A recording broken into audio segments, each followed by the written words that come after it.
الحمد لله رب العالمين. نحمدك اللهم سبحانك كما ينبغي لجلال وجهك وعظيم سلطانك.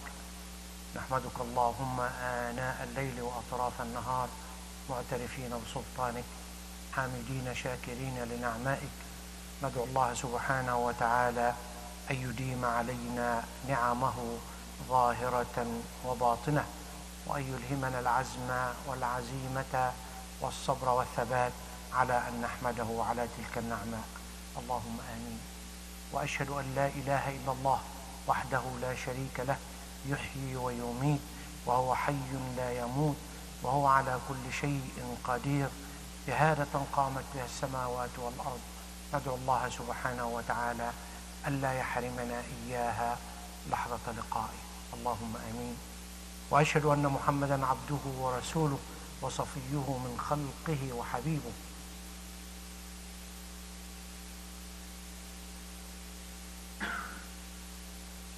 صلى عليك الله يا علم الهدى، ما هبت النسائم وما ناحت على الأيك الحمائم. My dear respected brothers and sisters in Islam, our sons and daughters, the future of Islam, insha'Allah Rabbil Alameen. It's either today or tomorrow would remark the beginning of a new Hijri year, the lunar calendar 1438. We farewell the previous one, and we do our best to be ready for the coming one. And as I said last week, it would be wise, would be great, would be a wonderful thing to do in our life, to look at what we have done in the last year, have a good assessment and a good evaluation of what we have done for the sake of Allah, in the sight of Allah, following the way of Allah, the way of Muhammad sallallahu alaihi wasallam. What are our shortcomings and mistakes, in order to plan for this coming year in a wonderful way, the best planning ever, like any incorporation or any company, to have an assessment and evaluation of what you have done in order to plan the best ever for the following year to do. And this is an imperative upon us Muslims to recognize a new year in our life. That was one issue we raised last week. The second issue we raised last week, and we're still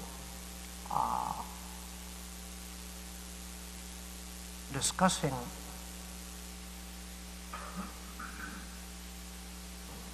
are we the same as Prophet Muhammad sallallahu alaihi wasallam and the Sahaba when they migrated from Mecca to Al-Madinah, in terms of being immigrants coming from the four corners of the world to this country? Is the same hijrah as Muhammad sallallahu alaihi wasallam did? Is it different? Do we have different agenda, different goals, different objectives as he sallallahu alaihi wasallam did from Mecca to Al-Madinah? Are we different? Are we similar? We have to find out, keeping in mind that لا هجرة بعد اليوم ولكن جهاد ونية, as he said sallallahu alaihi wasallam after that hijrah al-Maymuna of him sallallahu alaihi wasallam and few of the Sahaba, less than 100, coming from Mecca to Al-Madinah, saying that after that hijrah there is no hijrah. Yet we are immigrant coming, but is it the same or different? That's why he said, what you keep in mind if you are migrating from one place to another, like in our case, two things we have to emphasize: jihadun wa niyyah. Jihad in terms of struggling and striving to improve our life to the best. Though media and some other guys and nations are saying jihad is just go kill innocent people and so on and so forth. No, this is not the definition of jihad in Islam. It is mainly, if you have to defend yourself, yeah, go fight. But it is, the majority of it is just to improve your life to the best. The real jihad for us Muslims to do. This one, and the other one, niyyah. What is your intention to do? Especially coming to this country. Was it to more education, job, money, escape persecution and oppression, suppression, and so on and so forth? And what you're doing here? We have to think about it. We have to think about it. So that was the second issue we're discussing. And the third one, to study that wonderful Hijrah of Prophet Muhammad sallallahu alayhi wa sallam from Mecca to Al-Madinah. What happened before, during those 13 years Muhammad sallallahu alayhi wa sallam was living in Mecca? What happened during the Hijrah itself, moving from Mecca to Al-Madinah? And what happened once he reached Al-Madinah? To have that wonderful community to establish, a masjid to establish, and brotherhood and sisterhood to establish under his leadership sallallahu alayhi wa sallam. Al-Hijrah fil Medina, and how the settlers of Medina, Al-Ansar, has received and welcomed Muhammad sallallahu alayhi wa sallam. We did not answer those questions yet, but we're planning to answer them. So just be a witness with me, Ya Allah, maybe to have more than one Friday sermon in order to answer those questions, inshallah, to be our guidance for the future, inshallah. Last week we looked at the Hijrah of Prophet Muhammad sallallahu alaihi wasallam in terms of what happened before the Hijrah during those 13 years in Mecca, along with less than 100 of the Sahaba embraced Islam, came to Islam, saying, Ashhadu an la ilaha illallah wa annaka Muhammad Rasulullah. Quraysh people get crazy, very mad, really agitated, wanted to get rid of Muhammad sallallahu alaihi wasallam briefly, but as we have explained last week, went to him, if you need money, we'll make you the richest among us. No. If you wanted to have the highest prestigious situation ever within us, Mecca, we'll hire you to be whatever, president, king, emir, you name it. No. You must lost your mind because you're not accepting any of those offers. So we'll take you to someone or some team to check you mentally, psychologically, emotionally, because it seemed to us you lost your mind. We have to cure you. We have to find a treatment for you, Muhammad. Yet, do whatever you want to do for Muhammad sallallahu alaihi wasallam. I know my way, the way of Allah subhanahu wa ta'ala. And then go to that resort they reserved there. Go to Abu Talib, the uncle of Muhammad sallallahu alaihi wasallam. Yet he wasn't a Muslim, but to convince Abu Talib, to convince Muhammad sallallahu alaihi wasallam, give up Islam, give up that mission, and let them do and plan for their life. Pagans, Quraysh people, mushrikeen, wal-iyadu billah. Yet we know the answer from Muhammad sallallahu alaihi wasallam. No, it is not that issue. I'm not gonna abide by what they are saying. As you can see in here, a test after the other, a trial after another. Allah subhanahu wa ta'ala has put Prophet Muhammad sallallahu alaihi wasallam throughout this to test him personally first. Are you giving up Islam or you continue for Islam? Ask yourself this question, living in this country. Are you giving up Islam for any gains, personal, family, education, job, or you stick to Islam no matter what? We have to answer ourselves. We have to answer that question. It's easily for many Muslims to give up Islam for a very cheap, miserable price they give. Easily, wallahi. And you know much better than I do how many people have been giving up Islam. For Muhammad sallallahu alaihi wasallam, it's no, no, no, no. I am here for Allah and I'm here for Islam no matter what. Even if I have to die for it, as he told Abu Talib. Again, the test, the ibtila, the ikhtibar from Allah to him personally in that mission, Islam. But no, wait, Muhammad, we'll test you on some other things. And also personally. Who's your support? Again, the Quraysh people. Two people. Only two. Besides the Sahaba who came to Islam, of course. Was Abu Talib, his uncle, though he's not a Muslim, not adhering by Islam, not following the teaching of Muhammad, but his uncle. He's the main support to him. After the death of his father, his mother, and his grandpa, Abdul Muttalib, it is Abu Talib took care of Muhammad sallallahu alayhi wa sallam. Money-wise, finance, shelter, home, and everything. And the protection in the community as well. And the second one is his wife, Khadija, radiallahu anha arda. The wife. The wife. Two people in the community, in Mecca at that time. In order for Allah subhanahu wa ta'ala to test him in more and more and more, to test his patience and his dedication to Islam. Okay, Muhammad, it's time for your uncle and your wife to die. Abu Talib died. A few months later, it was Khadija.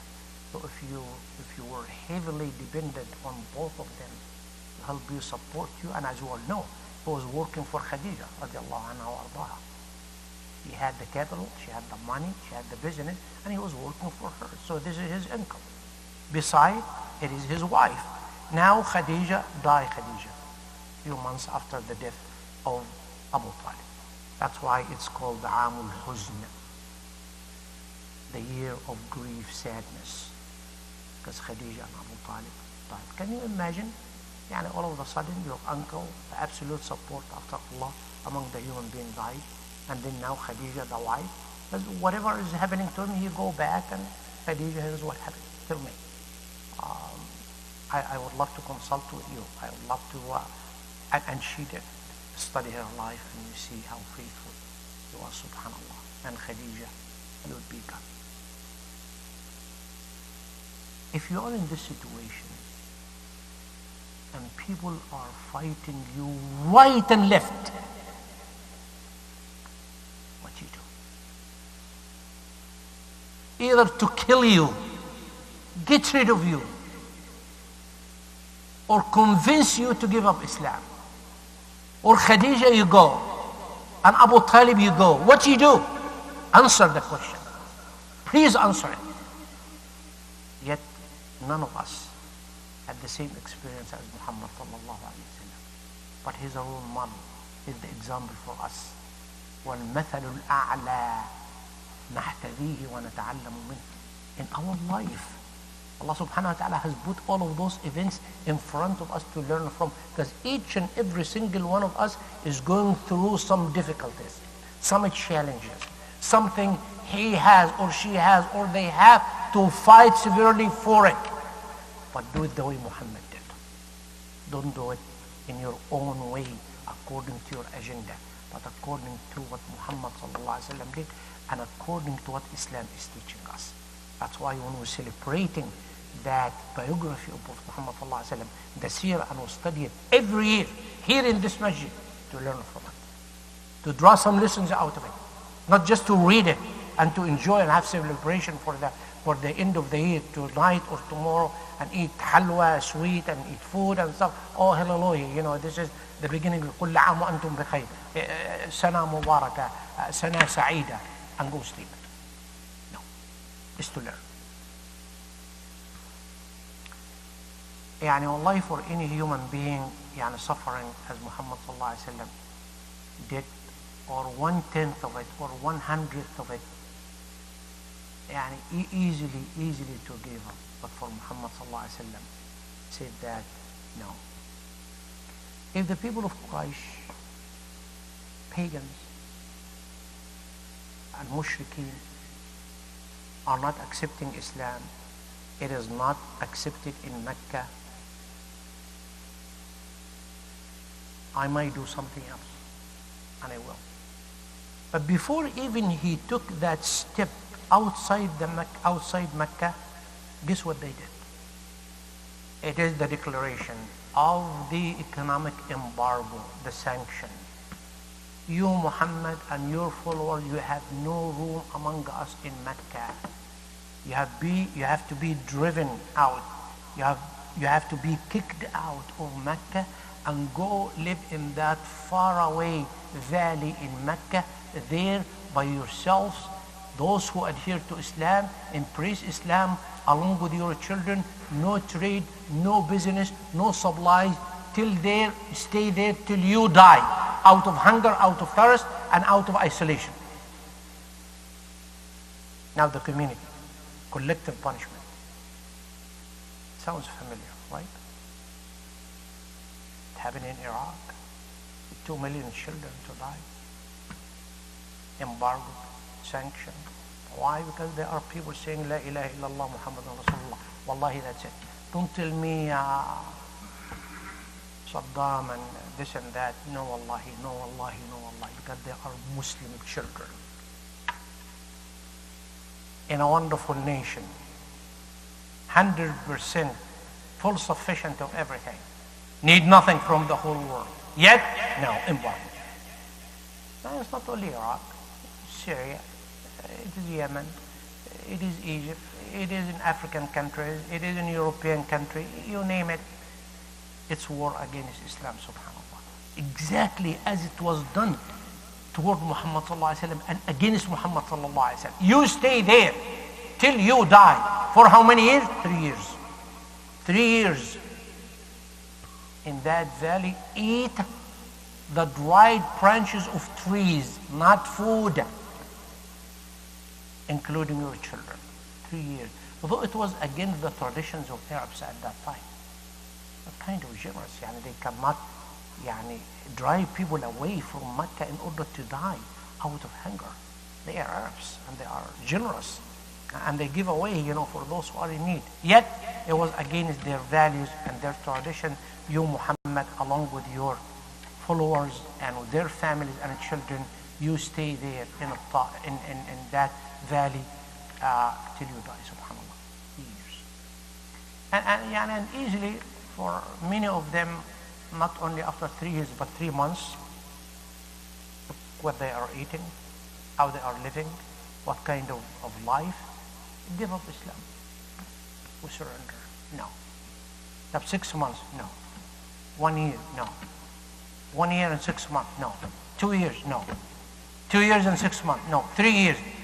We're here to die for the sake of Allah. That's it. We're here, from here to Jannah. No matter what, this is the price we have to pay for Islam. For Islam. Think about the price you're paying for this country, for Islam, and for Muslims. I'm afraid we're not sacrificing that much. I am afraid, wallahi. Wallahi, I am afraid. We should. Look around, see how they are suffering in Palestine, in Gaza, how they are suffering in Syria, how they are suffering everywhere, Muslims around, yet they never give up Islam. Never give up Islam. Here we're living, may Allah forgive me to say that, very luxurious life in here. And if you dispute this issue with me, come and talk to me. Yet, we're not taking care of Islam the way it should. Though we're having the resources, have the money, or have the job, or have the business, or have education, we're safe and secure, and no one would tell us, hey, what are you doing? Look at us, Masjid Al-Iman, there, subhanallah. But they are willing to sacrifice their life. That's Muhammad sallallahu alaihi wasallam. 3 years. Put yourself among them or instead of them, and bring your children to that scene, and during those 3 years and after those 3 years, what you will keep in mind deeply in your heart and your soul. Think about it. Anyhow, patient enough, steadfasting enough, never give up. Who gave up? The disbelievers, the Qurayshi person. We could not do anything with Muhammad. We could not do anything for his followers. Even the children, they give up. Say, okay, you can come back. And they did. And of course, as a leader, Muhammad sallallahu alaihi wasallam, with the Sahaba around him, they would say, Allah, enough is enough, Muhammad. Let's reconcile. Let's have a deal. Let's negotiate the matter. Live among them, give up some here, give up some there, and have kind of agreement and live and so on and so forth. No. No, no. And they even asked Muhammad sallallahu alaihi wasallam, what we're going to do? What you're going to do? You see, you stay here, yes, it's more persecution and more killing and more torturing.